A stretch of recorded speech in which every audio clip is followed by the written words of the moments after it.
Friendly আর কি, এক জায়গায় বসে গল্প করছি আমরা মেয়েরা, ওখানে হেসে বসবে। তো সবাই নূর ডাকলে, নূর ভাই ডাকলে আমি নূরজাহান ডাকতাম, ও উত্তর দিত।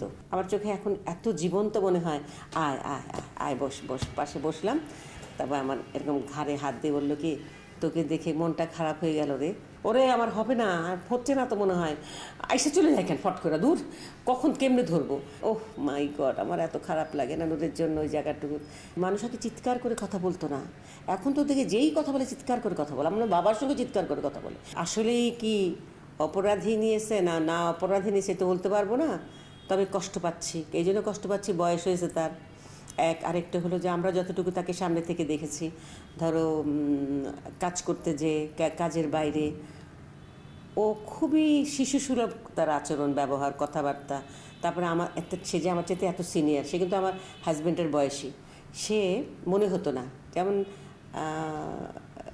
মানে এমন একটা ভাব হতো যেন আমি তোকে নূরজাহান ডাকতাম।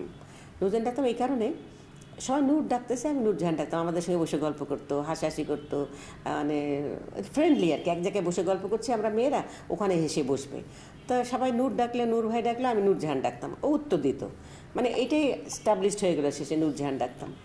যেমন এই যে এই ঘটনাটা ঘটার আগে, ওকে নিয়ে যাওয়ার কিছুদিন আগে, মানে এই যে আমাদের দেশে এই যে ডিজাস্টার একটা ঝামেলা হলো, সেটা হবার জাস্ট বেশি দিন আগে না, অল্প কিছুদিন আগে রেডিওতে একটা নাটক করতে গেছি আমি। তো ওটা আমাদের নূর ছিল।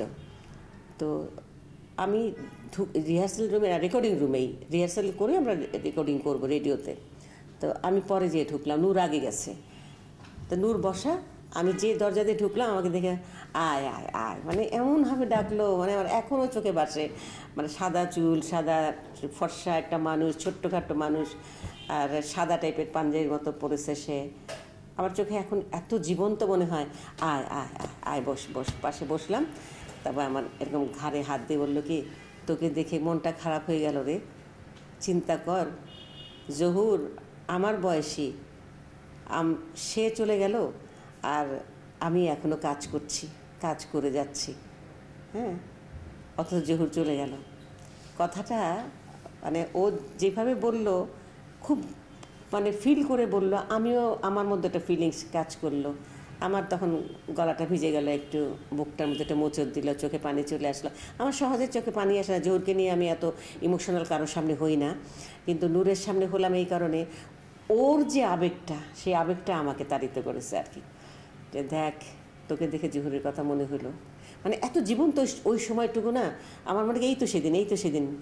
তারপরে যখন ওকে জেলখানায় দিল, আমার এত খারাপ লাগে, ভাবলে খুব খারাপ লাগে। জহুর, ওর কথা উঠলে, নূরের কথা উঠলে আমি বলি না, আমার বিশ্বাস হয় না যে যে অপরাধে তাকে ধরা হয়েছে সে অপরাধ কোনো দিন সে করতে পারে। আমার বিশ্বাসই হয় না, মেরে ফেললাম, বিশ্বাস করব না। শিশু সুলভ ব্যাপার। আমরা শঙ্খনীল কারাগার যখন করলাম, ও তো ডাবিং করতো না, কখনো ডাবিং করেনি এর আগে। তো শুটিংয়ের পরে আমরা ডাবিং করছি, তো ইয়েতে কী বলে এটা তোমার ইয়েতে ডিএফপিতে আমরা ডাবিং করছি। ডিএফপিতে করলাম নাকি এফডিসিতে করলাম, ভুলে গেলাম কেন, যাই হোক। তা আমরা ডাবিং করছি, ও দাঁড়ায় থেকে আর কি, ওরে আমার ভয় লাগে, আমার হবে না। লুপটা যখন আসে না, বড়, বুঝো তো লুপটা যে বড় স্ক্রিনে আসছে, আমরা ঠোঁট মিলাই। তো সুবর্ণাও ছিল, আমিও ছিলাম। কয়, ওরে আমার হবে না, হচ্ছে না তো মনে হয়, আইসে চলে যায় কেন ফট করে, দূর কখন কেমনে ধরবো। তা আবার ওকে বলা হচ্ছে, কানে কিন্তু দেয়া আছে, বলা হচ্ছে দেন রেডি 1 2 3, ওহ নো, চলে গেল তো, দূর না।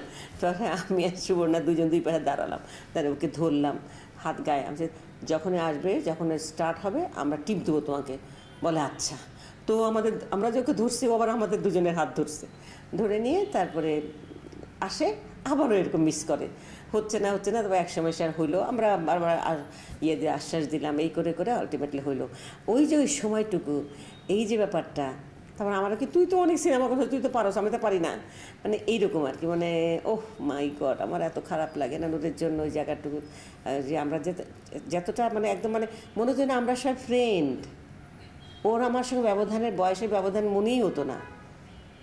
বললাম না, আমি নূরজাহান ডাকতাম ওকে, তুমি করে বলতাম, নূর ভাই কখনো বলিনি আমি ওকে।